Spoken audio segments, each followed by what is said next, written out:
الله الرحمن الرحيم. أصحاب الجلالة والفخامة والدولة، معالي الأمين العام لجامعة الدول العربية، معالي الأمين العام لمنظمة التعاون الإسلامي، الحضور الكرام، السلام عليكم ورحمة الله وبركاته.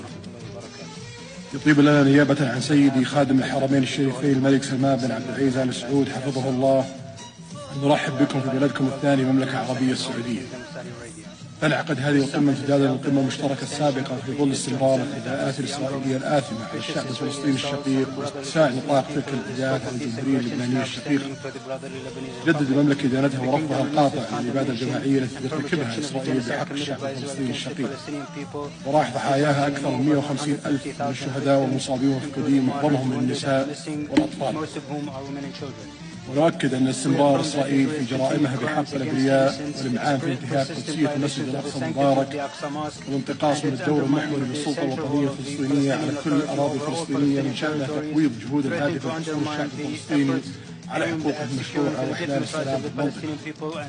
كما تشجب المملكة منع وكالة غوث تشغيل لاجئين الفلسطينيين الأونروا من الأعمال الإغاثية في الأراضي الفلسطينية، وإعاقة عمل منظمات إنسانية من تقديم المساعدات الإغاثية للشعب الفلسطيني الشقيق.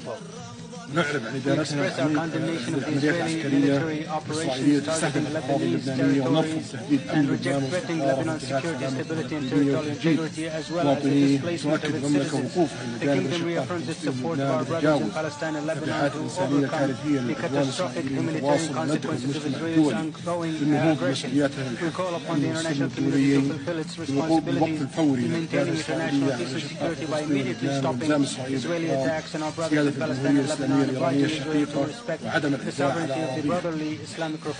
حضور الكرام، اتخذت دولنا خطوات مهمة عبر تحركات المشترك على الصعيد الدولي لإدارة العدوان الإسرائيلي الآثم وتأكيد مركزية القضية الفلسطينية.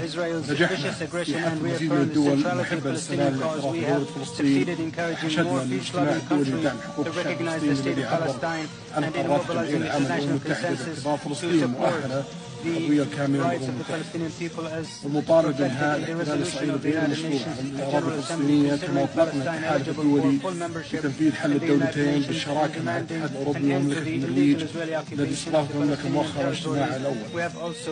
ندعو بقية الدول لانضمام هذا الاتحاد.